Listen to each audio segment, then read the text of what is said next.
Seraphine didn't know that the man watching her from the shadows of the gilded ballroom was the most powerful king in the realm. She didn't know that he had already refused 17 noble daughters that evening, or that the golden thread of fate had been pulling him toward her since the moment she stepped through the doors in her borrowed dress. All she knew was that her sister's laughter cut sharper than any blade. The Thornwood estate had spared no expense for the midsummer ball, and Seraphine felt every copper of that wealth pressing against her like a physical weight. Crystal chandeliers dripped honeyed light onto marble floors polished to mirror brightness. Silk gowns whispered secrets as ladies glided past in clouds of perfume and entitlement. Gold thread caught candlelight at every turn, and everywhere, there were eyes. None of them kind.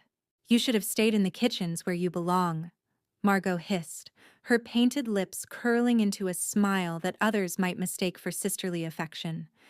She kept her voice low, pitched for maximum intimacy, the way a blade is sharpened for precision rather than brutality. "At least there you could pretend to be useful." Seraphine kept her spine straight. She had learned long ago that showing pain only invited more of it. "Mother requested my presence. Mother requested a spectacle." Margaux smoothed her crimson gown, the rubies at her throat catching firelight like drops of frozen blood. Everything about her eldest sister screamed wealth, from the careful curl of her dark hair to the delicate gold filigree on her slippers. Something for the guests to pity. The forgotten Thornwood daughter dressed in last season's cast-offs, pretending she belongs among her betters. The dress was borrowed from a maid named Nella who had taken pity on her that afternoon. It was simple, dove-gray silk with no embellishments save a thin ribbon at the waist, but it was clean and it fit. Seraphine had thought it almost pretty when she had slipped it on in the servants' quarters, had even dared to smile at her reflection. Now, surrounded by jewel tones and glittering gems, she felt like a ghost at a feast, like a moth that had wandered into a gathering of butterflies and could not remember the way home. "I won't cause trouble," she said quietly. "I'll stay by the wall. No one will even notice me." Margaux laughed. The sound was bright and brittle, designed to carry. Nearby heads turned. Seraphine felt the weight of their curiosity like stones piled on her chest. "Notice you?" Margaux raised her voice just enough for the cluster of young nobles nearby to hear. She was performing now, playing to an audience that delighted in the misfortune of others. "Oh, sweet sister, nobody wants you, not the merchants, not the minor lords, not even the servants who share your quarters. You're 23 years old and completely unmarked. Do you know what that means?" Seraphine knew. Every unmated wolf in the realm knew. To reach her age without finding a match meant one of two things. Either fate had deemed her unworthy of a bond, or she was so fundamentally broken that no soul could connect with hers. She had stopped believing in fate years ago. Broken, she could accept.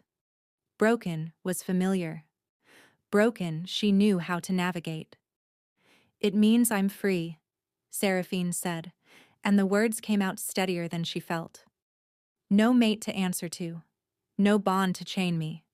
Some might call that a gift."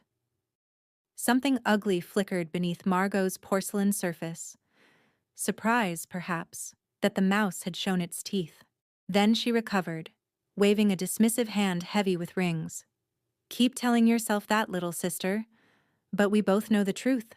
She leaned in, her perfume cloying, sweet and heavy and suffocating. Her lips brushed Seraphine's ear. "You're nothing. You have nothing. And when father finally tires of housing his embarrassment, you'll have nowhere to go. No one will take you in. No one will mourn your absence. You'll vanish, and the world will keep spinning as if you never existed at all." She swept away in a rustle of silk, leaving Seraphine alone beside a marble pillar that had stood for centuries. The music swelled. Couples took to the floor in a swirl of color and coordinated grace. Seraphine pressed herself against the cold stone and tried to remember how to breathe. She wasn't nothing. She had survived 18 years in this house, survived her mother's cold indifference, and her father's quiet cruelty that never left marks but always drew blood. She had survived Margaux's torments, the whispers of servants who pitied her almost as much as they feared being associated with her, the distant relatives who pretended not to see her at family gatherings. She had survived. But surviving wasn't living, and lately, Seraphine had begun to wonder if there was any difference worth noting. Before we continue, please take 2 seconds to like this video. It tells me you want more stories like this. The first time she felt it, she thought she was ill. A strange warmth bloomed in her chest without warning, spreading outward like spilled honey across cold bread. Her skin prickled. The fine hairs on her arms stood at attention. Her heart, which had been beating its usual steady rhythm, suddenly stumbled over itself and began to race. Seraphine pressed a hand to her sternum, confused. She had eaten little today, nerves stealing her appetite. But this didn't feel like hunger. It felt like anticipation, like standing at the edge of a cliff in the dark and feeling the wind rise to meet her. Like the moment before lightning strikes, when the air turns to static and silver. Like something was coming. She looked up. Across the ballroom, through the crush of bodies and the haze of candlelight, a man was watching her. No, not watching, seeing her. There was a difference, she realized, and it stole the breath from her lungs with the force of a physical blow. He was tall, impossibly so, broad-shouldered in a way that spoke of power earned rather than inherited. Dressed in black so dark it seemed to drink the light around him, he stood apart from the jewel-toned nobility like a shadow given form. His hair was the color of a raven's wing, swept back from a face that looked carved from stone by an artist who understood both beauty and brutality. Sharp cheekbones, strong jaw shadowed with stubble, a mouth set in a line that might have been stern if not for the slight curve at one corner that suggested dangerous things. But it was his eyes that pinned her in place. Even from this distance she could see they were pale, ice blue or silver or something in between, blazing with an intensity that made her want to run and never stop. She didn't run. She couldn't move at all. The warmth in her chest pulled tight, like a thread being drawn taut between them. Like something inside her was reaching for something inside him, straining toward connection with a desperation that frightened her. Seraphine had heard stories of the bond, the mystical connection between fated mates that transcended logic or choice or station. She had dismissed them as fairy tales told to comfort those who hadn't found their match. Now, standing frozen while a stranger's gaze burned through her like sunlight through glass, she wondered if she had been terribly, terribly wrong. The man moved. The crowd parted for him like water around a stone. No one jostled him. No one blocked his path. Seraphine watched nobles bow their heads as he passed, saw ladies curtsy without daring to meet his eyes.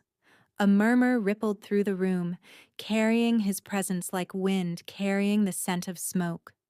Whoever he was, he commanded a respect that bordered on fear. He didn't look at any of them. His attention never wavered from her. From the girl in the borrowed gray dress, pressed against a pillar, forgotten by everyone except him. 10 feet away. 5.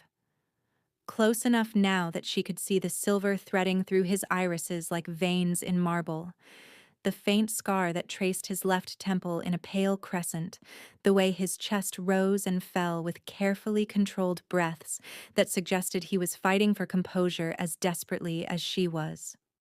Close enough to feel the heat radiating from his body, cutting through the ballroom's chill like a blade. He stopped before her. The music continued. A waltz. Something bright and elegant. But Seraphine could no longer hear it over the thunder of her own pulse in her ears. "You," he said. His voice was low, rough, like gravel wrapped in velvet. It did something to her spine, that voice. made her want to lean into it like warmth from a fire.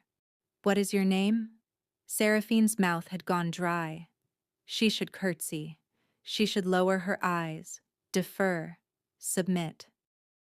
Every instinct drilled into her since childhood screamed that this man was dangerous, powerful, someone to be feared and obeyed without question.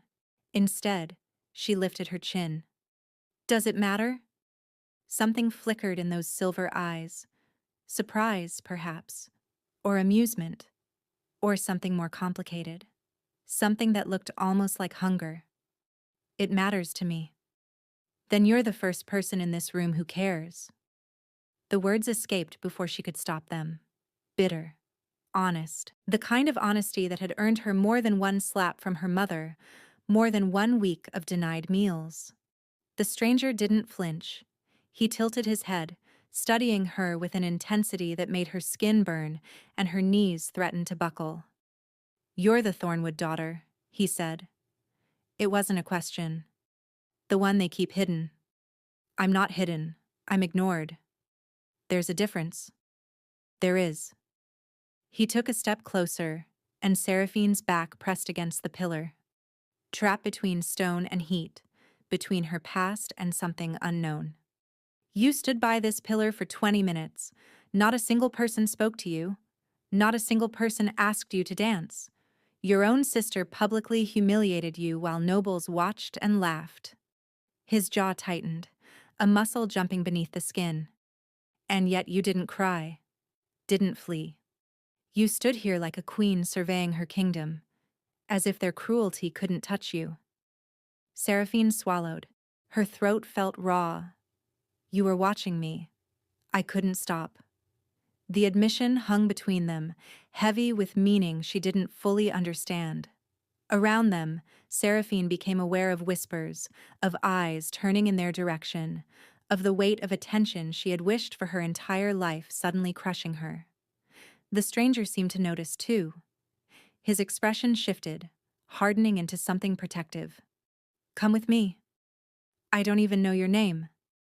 "Kyle." He offered his hand, palm up. She could see the calluses there, earned marks of a man who worked with weapons rather than servants. "And I'm asking, not commanding." Seraphine looked at his outstretched hand, at the strength in those long fingers, the silver ring on his smallest finger bearing a crest she almost recognized. At the vulnerability beneath his stern exterior, the way his hand trembled almost imperceptibly, as if this mattered to him, as if she mattered. She took his hand. The moment their skin touched, the thread in her chest snapped tight. Golden light flickered at the edge of her vision, there and gone in a heartbeat. Seraphine gasped, and Kale's grip tightened, steadying her, anchoring her to earth when she felt like she might float away. "I know," he murmured, pitched for her ears alone. "I feel it too." He led her through the crowd, through doors she hadn't noticed, into a moonlit garden where roses climbed ancient walls and the music faded to a distant murmur. Seraphine followed in a daze, her hand still clasped in his, the warmth of him spreading through her like wildfire claiming dry grass. They stopped beside a fountain. Water sang over weathered stone, and the air smelled of night-blooming jasmine and something else, something wild and green. Moonlight turned everything to silver. "You feel it," Kale said.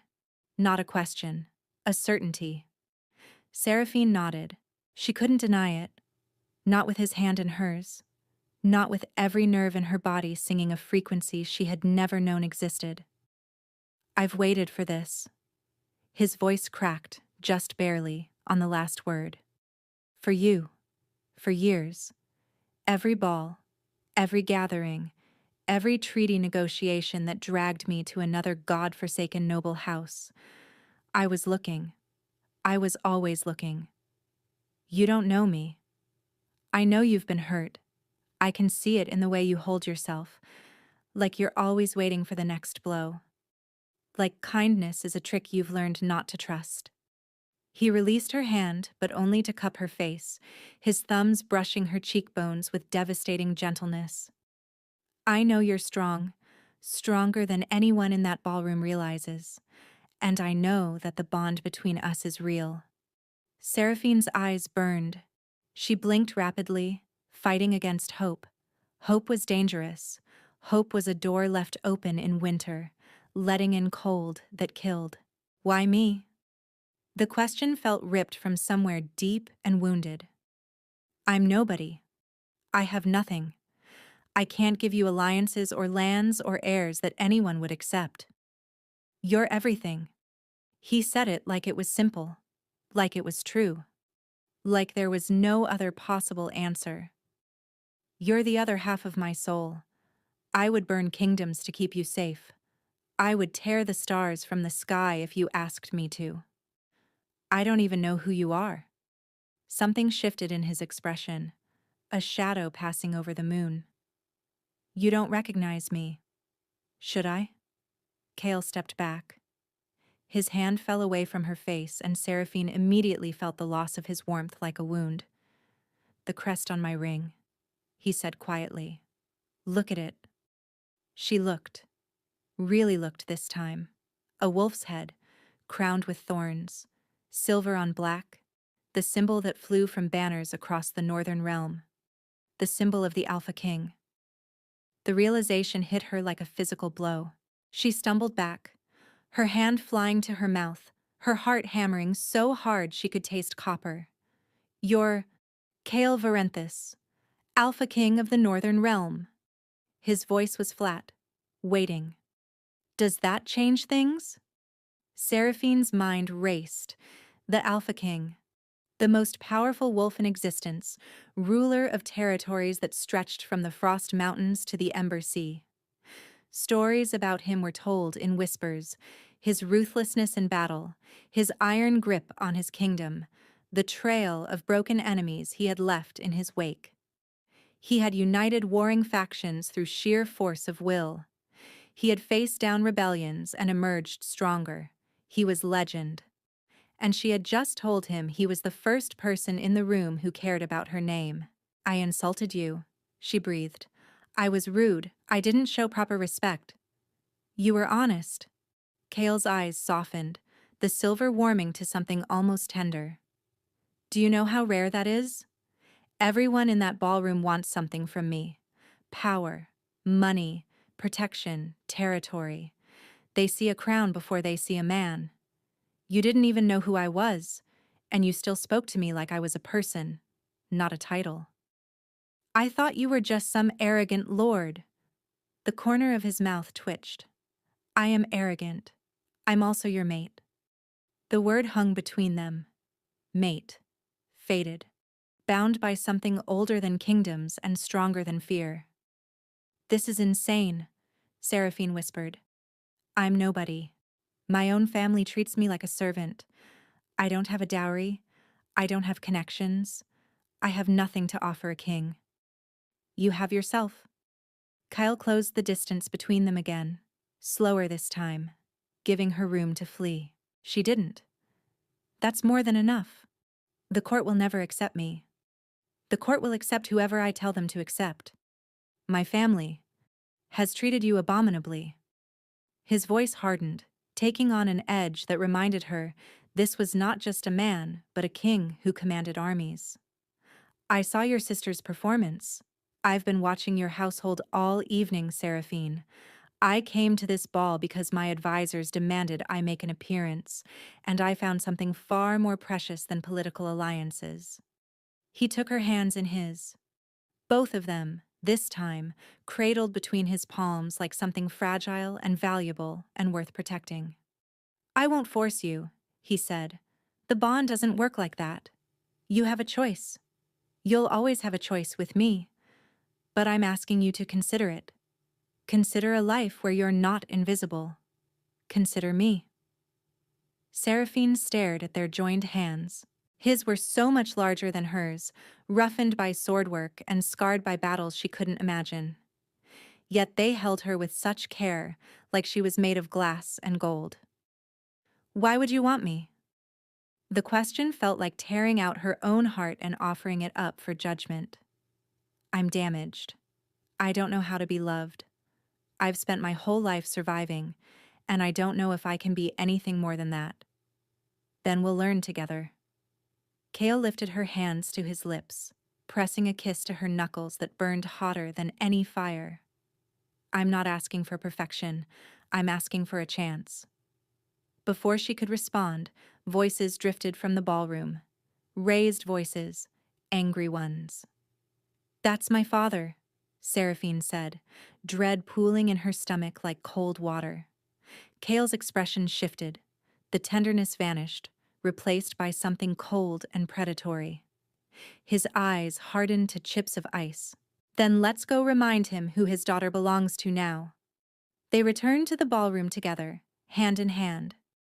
The whispers that had been soft before erupted into a roar of speculation. Seraphine saw her father at the center of the room, face purpling with rage, her mother beside him clutching a handkerchief as though propriety could shield them. And Margaux, standing slightly behind them, her crimson gown suddenly garish against the elegant backdrop, her smile frozen on her face in a rictus of disbelief. There she is. Lord Thornwood's voice boomed across the dance floor. Seraphine, come here immediately. You've embarrassed this family enough for one evening. Seraphine felt herself shrink, old instincts surfacing like bodies in a flood. But Kale's hand tightened on hers, and his thumb stroked across her palm in silent reassurance. Lord Thornwood. Kale's voice cut through the noise like a blade through silk. Conversation died. The orchestra stumbled to silence. A word, if you please. The color drained from her father's face. Your Majesty, I didn't realize... That is, I wasn't informed. No, you weren't. Kyle moved forward, drawing Seraphine with him.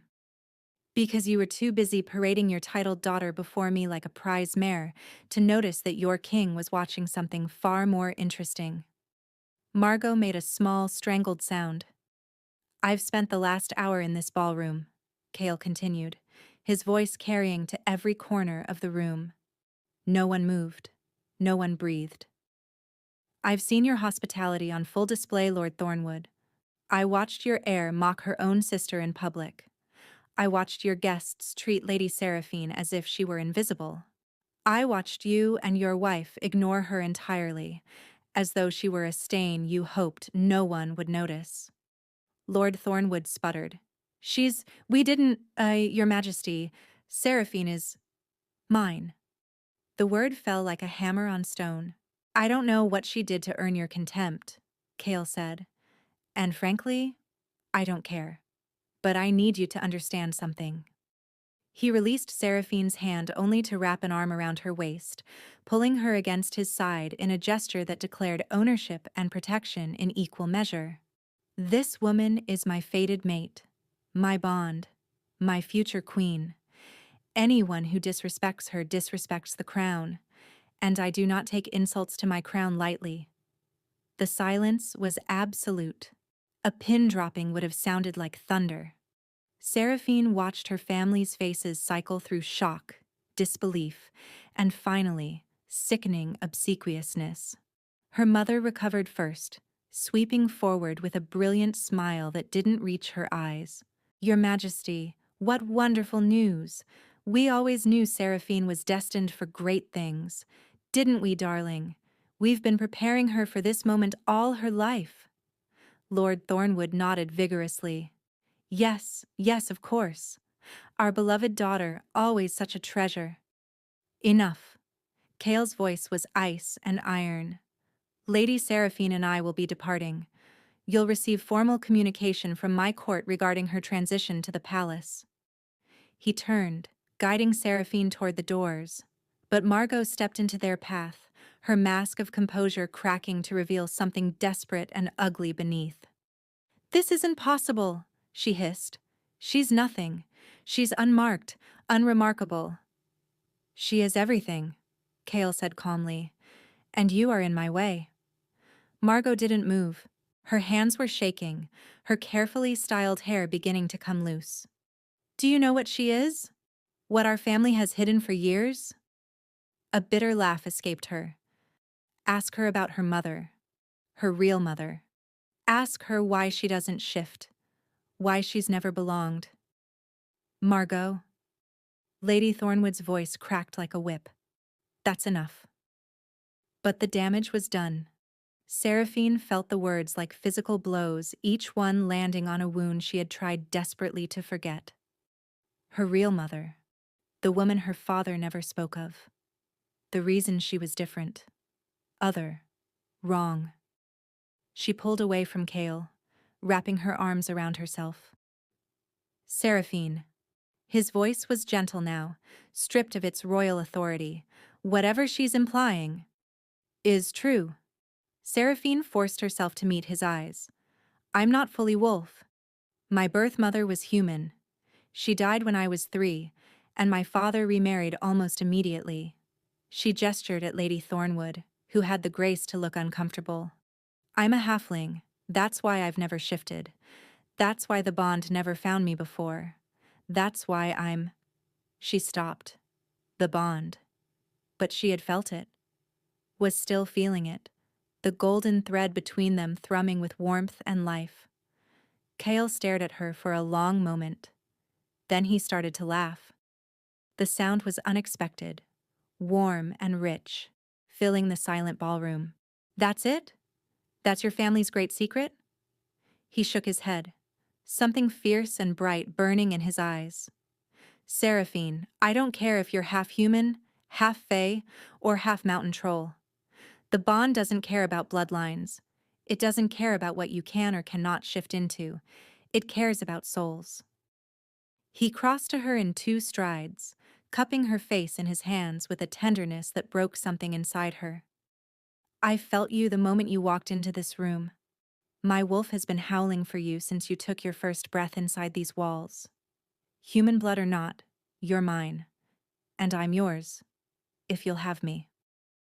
Seraphine searched his face for doubt, for hesitation, for any sign that this was some elaborate cruelty, a twist of fate designed to break her more completely than anything before.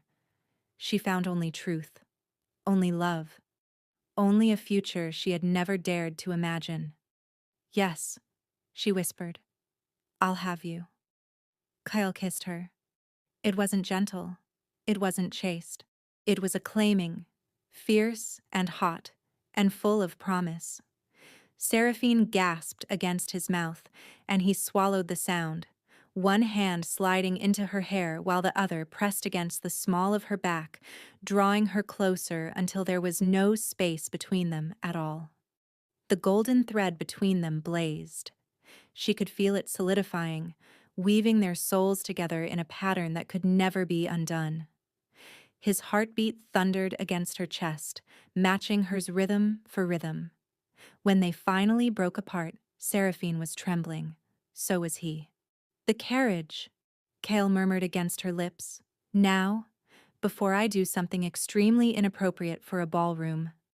She laughed, the sound wet with tears she hadn't noticed falling. He kissed those away too. He kept an arm around her as they walked past her stunned family, past the gaping guests, past Margaux's tear-streaked face. At the doorway, Seraphine paused. She turned back to look at the house that had been her prison for so long. I hope you find your happiness, she said quietly. I've found mine. 3 months later, Seraphine woke to sunlight streaming through silk curtains and the steady rhythm of a heartbeat beneath her ear. She smiled, burrowing closer to the warmth. Cale's arm tightened around her, his fingers tracing lazy patterns on her hip. Morning, he murmured into her hair. Morning. She tilted her head up to kiss his jaw, feeling the scratch of stubble against her lips. How long have you been awake? A while. I was watching you sleep. That's creepy. It's romantic. He rolled them over, bracing himself above her, silver eyes soft with a love that still stole her breath. My mate. My queen. Still the most beautiful thing in any room. Seraphine laughed, the sound bright and unfamiliar even now. 3 months of this, and she still couldn't quite believe it was real. The palace, with its soaring towers and endless gardens. The court that had embraced her with surprising warmth once they realized she was no threat to their ambitions. The people who bowed when she passed, not with pity, but with genuine respect. And Kale, always Kale. Every morning, every night, and all the moments in between. The ambassador from the Eastern Territories arrives today, she reminded him. You have meetings until lunch. Then let's stay in bed until lunch. The kingdom will collapse. Let it. He kissed her nose. I'll rebuild it tomorrow. She pushed at his chest, laughing. Go, be a king. I have my own responsibilities. It was true. In 3 months, Seraphine had found her footing in ways she never expected. She had established a shelter for abandoned children in the lower city, a place where halflings and orphans could find safety and belonging. She had begun mediating minor disputes between noble houses, her outsider's perspective proving unexpectedly valuable. She had learned to ride, to dance, to hold her own in the verbal sparring matches that passed for court entertainment. She had learned to be happy. A letter arrived for you this morning, Kale said, suddenly serious. From the Thornwood estate. Seraphine stilled. My father? Your sister? Margaux. She hadn't spoken to her family since the night of the ball.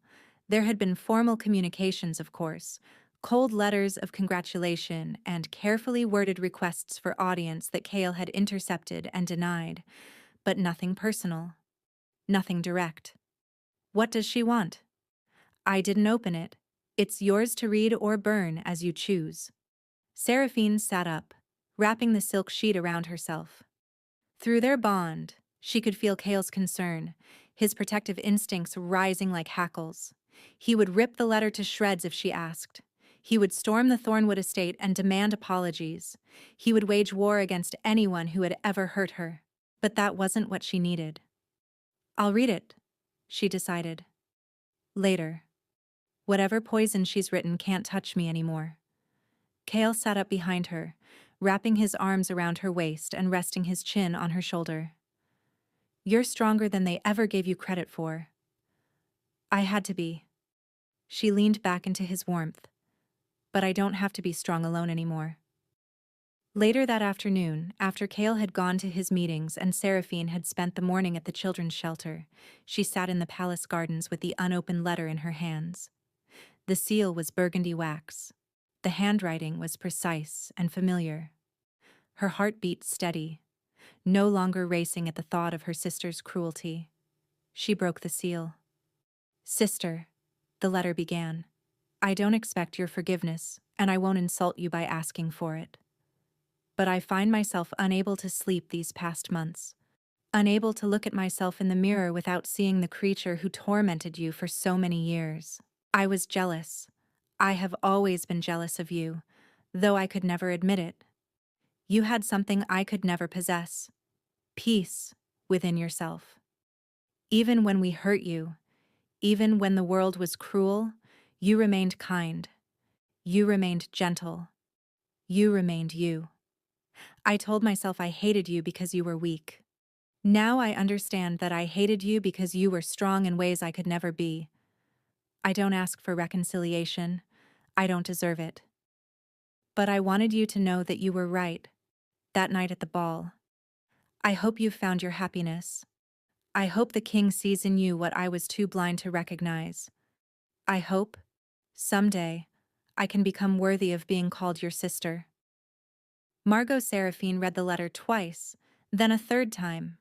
Then she folded it carefully and tucked it into her pocket. Perhaps, someday, she would write back. Perhaps healing was possible, even for wounds this deep. But that was a decision for another day. For now she had a king who loved her, a purpose that fulfilled her, and a future brighter than anything she had ever dared to dream. She rose from the garden bench and walked back toward the palace, where Kale was waiting on the steps, having finished his meetings early. Everything all right? He asked, searching her face. Seraphine smiled. A real smile. the kind that reached her eyes and warmed her from within. Everything is perfect. Kale caught her hand before she could slip away, pressing it to his chest where his heart beat steady and strong. I love you, he said. The words were simple, true. He said them often, like he was making up for all the years she had gone without hearing them. I love you too. She kissed him, there on the palace steps where anyone could see, where the whole world could witness what they had built together. Through the bond, she felt his joy singing back to her, golden and warm and infinite. Through the window behind them, she could see the palace gardens in full summer bloom, the city sprawling beyond the walls in a tapestry of stone and life, the mountains rising in the distance like ancient sentinels. A new life, a new beginning, and all because a king had crossed a ballroom for a girl nobody wanted. Where are you listening from? Let's meet in the comments. I love hearing your thoughts. And if you'd like to support me, please subscribe. It's free, and it helps more people hear these stories.